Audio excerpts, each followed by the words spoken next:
Six के विद्यार्थी देखें।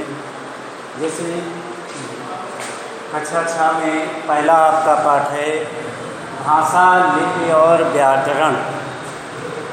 अब भाषा 6, 7, 8 तीनों क्लास में व्याकरण में सबसे पहले यही पाठ आप लोगों का है। अब जैसे पहला है जैसे भाषा किसे कहते हैं। भाषा किसे कहते हैं तो भाषा वह माध्यम है, भाषा वह माध्यम है जिसके द्वारा हम अपने मन के भावों को बोलकर या लिखकर प्रकट करते हैं। फिर से देखिए आप लोग, भाषा वह माध्यम है जिसके द्वारा हम अपने मन के भावों को बोलकर या लिखकर प्रकट करते हैं। अब जैसे आपसे क्वेश्चन में पूछा भी जा सकता है कि भाषा किसे कहते हैं, तो भाषा वह माध्यम है जिसके द्वारा हम अपने मन के भावों को बोलकर या लिखकर प्रकट करते हैं। अब हमारा यहाँ क्वेश्चन ये बनता है कि भाषा के कितने भेद होते हैं। तो भाषा के 2 भेद होते हैं। भाषा के कितने भेद होते हैं? 2 भेद होते हैं। पहला आपका है भाषा के कितने भेद होते हैं? 2 भेद। पहला आपका है मौखिक भाषा, पहला आपका है मौखिक भाषा और दूसरा आपका है लिखित भाषा। कभी भी पूछा जाए कि भाषा के कितने भेद होते हैं तो भाषा के 2 भेद होते हैं। पहला आपका है मौखिक भाषा, दूसरा क्या है? लिखित भाषा। अब आपसे पूछा जा सकता, जैसे पूछा जाए कि मौखिक भाषा किसे कहते हैं, मौखिक भाषा किसे कहते हैं, तो मौखिक जब मन के भावों और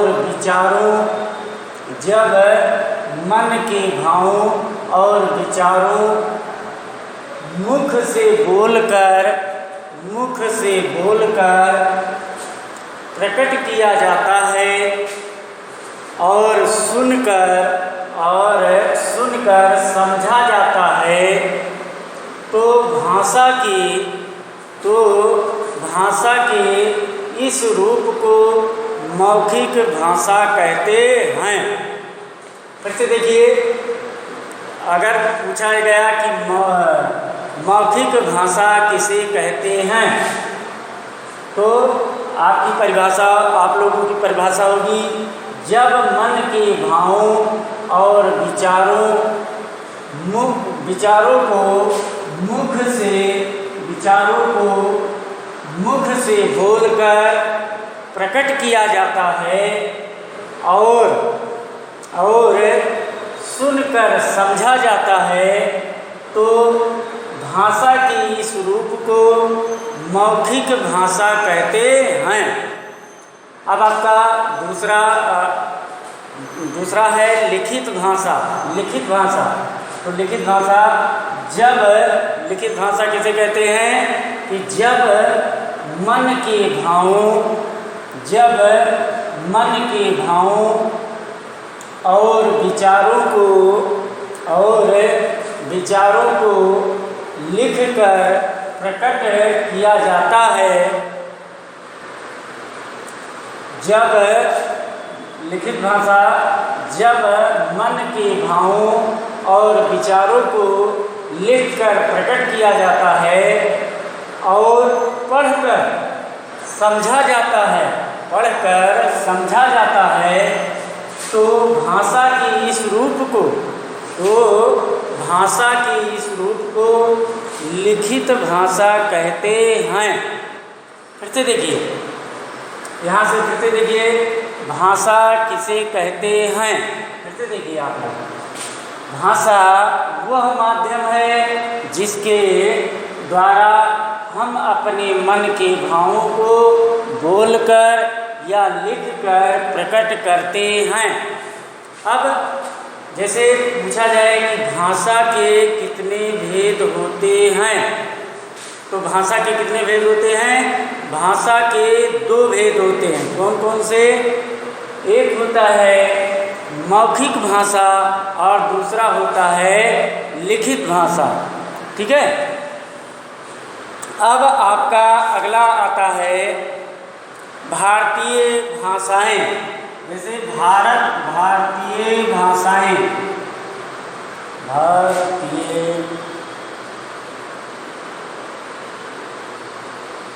भाषाएं।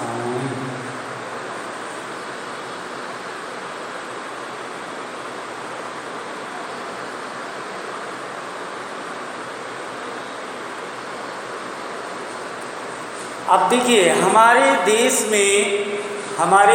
में अनेक भाषाएं बोली जाती हैं। हमारे देश के संविधान में 22 भाषाओं को मान्यता दी गई है। हमारे देश के संविधान में 22 भाषाओं की मान्यता दी गई है। ये भाषाएं जैसे कौन कौन सी?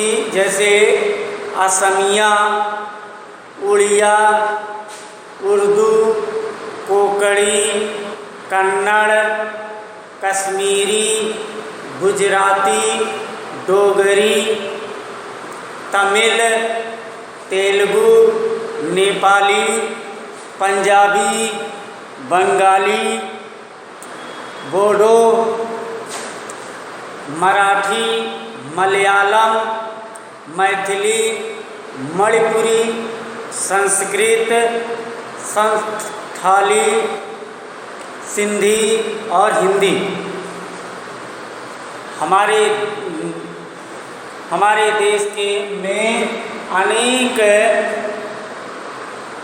अनेक भाषाएं बोली जा। हमारे देश के संविधान में कितनी भाषाओं की मान्यता है? 22 भाषाओं की मान्यता है।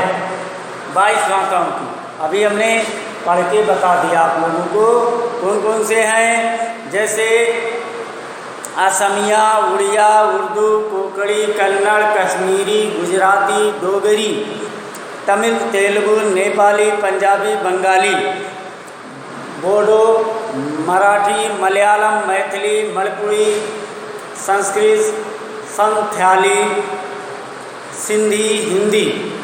ये 22 भाषाओं को हमारे देश के संविधान में ये 22 भाषाओं की मान्यता दी गई है। अब जैसे उसके बाद आपका आता है हिंदी भाषा में बोली। जैसे अब आपका आता है बोली किसे कहते हैं? बोली कितनी? ये आ गया। जैसे बोलियां कितनी होती हैं, बोली किसे कहते हैं? तो भाषा का रूप स्थान पर बदलता रहता है। विभिन्न क्षेत्रों में रहने वाले लोग भाषा को अपने अपने ढंग से बोलने लगते हैं। उसमें जैसे मान लिया, इस कहने का मतलब ये हुआ कि जैसे हम गांव में रहते हैं या शहर में रहते हैं, ये गांव का बच्चा जैसे शहर में चला गया, वहाँ की भाषा बोलने लगा। और जैसे क्या हुआ कि जैसे शहर का बच्चा ये जैसे गांव में आ गया तो गांव की भाषा बोलने, जैसे थोड़ी दूर जाने पर। इसमें जैसे भाषा का रूप स्थान पर बदलता रहता है। विभिन्न क्षेत्रों में रहने वाले लोग भाषा को अपने ढंग से बोलने का प्रयास करते हैं। उसमें कुछ स्थानीय शब्दों का समावेश भी हो जाता है और वह भाषा क्षेत्रीय रूप होता है। भाषा के क्षेत्रीय रूप को बोली कहते हैं। देखिए आपका यहाँ क्वेश्चन आपका बनता है, जैसे बोली किसे कहते हैं, भाषा के क्षेत्रीय रूप को, जैसे भाषा के क्षेत्रीय रूप को बोली कहते हैं, बोली कहते हैं। फिर से देखिए, जैसे अगर आपसे पूछा जाए कि बताइए बोली किसे कहते हैं, तो भाषा के क्षेत्रीय रूप को क्या कहते हैं, बोली कहते हैं। देख लीजिए और लिख लीजिए अगर लिखना चाहें। अगर इसको जैसे आप लिखना चाहें, भाषा के भेद, कितने भेद होते हैं और ये सब अगर लिख लें, इसको रफ में इसको लिख लें, क्योंकि क्वेश्चन आंसर जो होगा वो इसी से क्वेश्चन आंसर आप लोगों से किया है, चाहे 6 हो, 7th हो या 8th हो। पहला पार्ट सभी लोगों के, पहला आप लोगों का लेसन यही है। कौन सा लेसन है, भाषा, लिपि और व्याकरण। ये इसीलिए हमने लिख दिया है 6, 7, 8। ये मतलब तीनों क्लास में ये पहला आपका ही पार्ट है, पहला पार्ट है, ठीक है। इसीलिए तीनों लोगों के लिए, सभी लोगों के लिए, जैसे 6, 7, 8 के लिए ये आपका पहला पार्ट है, इसीलिए हम इकट्ठे ही बता दे रहे हैं, ठीक है। देख लीजिए, लिख लीजिए इसको।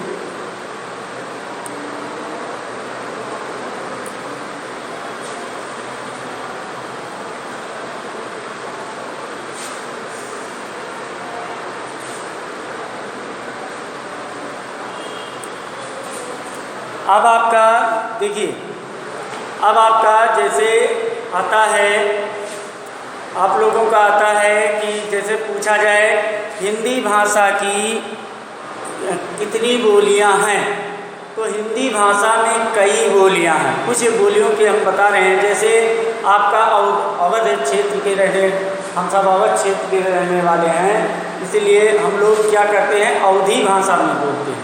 जैसे मान लिया गोरखपुर के और उधर जैसे जाएंगे तो लोग क्या करते हैं, भोजपुरी में बोलते हैं। जैसे क्या हिंदी भाषा में कई बोलियां हैं, जैसे अवधी, खड़ी बोली, ब्रज भाषा, गढ़वाली, भोजपुरी, राजस्थानी, बुंदेलखंडी जो बुंदेलखंड के वहाँ पे बोली जाती है, भोजपुरी और हैदराबादी आदि बहुत सी बोलियां होती हैं। और बच्चा जैसे क्या होता है कि बच्चा कैसे अनुकरण करता है, बच्चा जैसे अगर माता पिता जैसे भोजपुरी बोल रहे हैं, माता पिता ये भोजपुरी बोल रहे हैं, उनका बच्चा भी वही सीखेगा, ठीक है। जैसे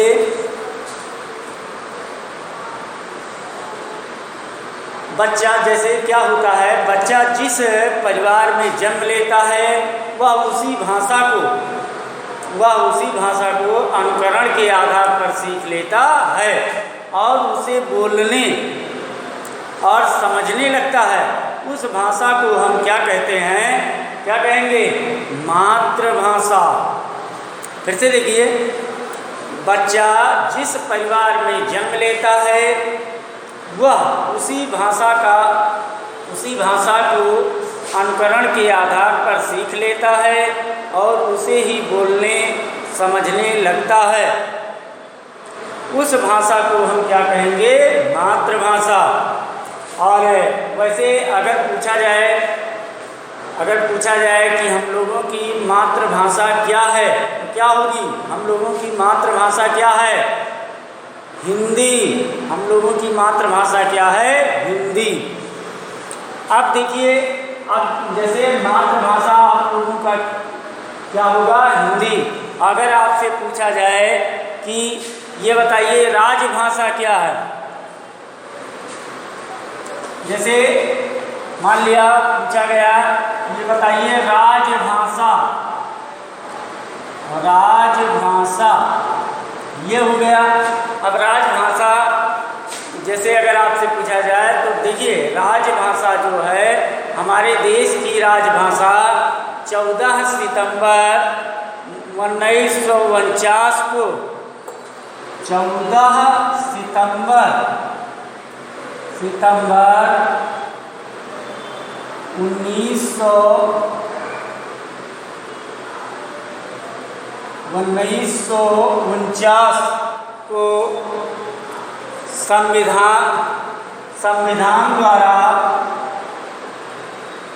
संविधान द्वारा हिंदी को राजभाषा के रूप में मान्यता दी गई है। हिंदी को राजभाषा, हिंदी को राजभाषा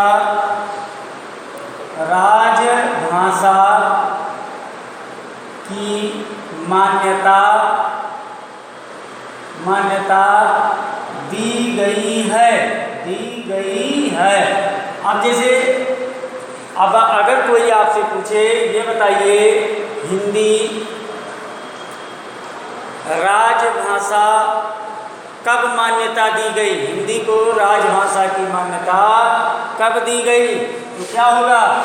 14 सितंबर 1949 को हिंदी को राजभाषा की मान्यता दी गई है। हिंदी को राजभाषा की मान्यता दी गई है। अब जैसे आपका आ गया, जैसे मान लिया आ गया राष्ट्रभाषा, जैसे आ गया राष्ट्रभाषा। अब देखिए, जैसे आपका हो गया राजभाषा, तो राजभाषा कब दिया गया? 14 सितंबर 1949 को। इसीलिए 14 सितंबर को ध्यान देना, इसीलिए 14 सितंबर को हम क्या है, हिंदी दिवस के रूप में मनाते हैं। 14 सितंबर हिंदी दिवस होता है, ठीक है। कभी भी पूछा जाए 14 सितंबर को, या कभी ये पूछा जाता है क्वेश्चन कि हिंदी दिवस कब मनाया जाता है, तो कब होगा? 14 सितंबर 1949 को, ठीक है। अब आपका है राष्ट्रभाषा। देखिए राष्ट्रभाषा, तो राष्ट्र के अधिकतर लोग जिस भाषा का प्रयोग आपसी बातचीत में करते हैं उसे उस देश की राष्ट्रभाषा कहते हैं। हमारे देश की, जैसे पूछा जाए हमारे देश की राष्ट्रभाषा क्या है, तो हमारे देश की राष्ट्रभाषा क्या है? हिंदी। देश के 70% लोग क्या है? हिंदी बोलते हैं और समझते हैं। जैसे 70% लोग, हमारे जितने भी सरकारी कार्य जो होते हैं, जितने भी सरकारी कार्य होते हैं, वह सब हिंदी में ही होते हैं, क्योंकि हमारे देश की जो राष्ट्रभाषा है वो क्या है? हिंदी है। और हिंदी को 70% लोग क्या करते हैं? बोलते हैं और आपस में समझते हैं। अब अगला आपका आता है लिपि।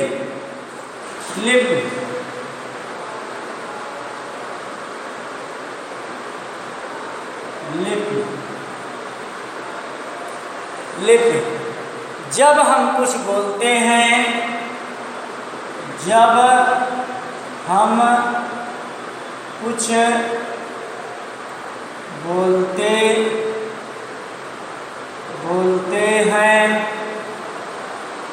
बोलते हैं तो या ध्वनियों को जब हम कुछ बोलते हैं तो हमारे मुख से ध्वनियाँ निकलती हैं। ध्वनियों को लिखने के लिए कुछ चिन्हों का प्रयोग किया जाता है, या ध्वनियों को प्रकट करने के लिए कुछ चिन्हों का प्रयोग किया जाता है। अगर लिखना चाहें, किताब आप लोगों के पास होगा, किताब वैसे सभी लोग खरीद लीजिए, क्योंकि जब तक आपके पास बुक नहीं होगी तब तक आप लोग पढ़ नहीं पाएंगे। किताब आप लोगों को व्याकरण वर्षा है 6 के लिए, और 7th और 8 के लिए भी वही किताब है, व्याकरण वर्षा। ये किताब आप लोग खरीद लीजिए, और ताकि पढ़ते वक्त तभी आप लोगों का पढ़ सकते हैं। ठीक है।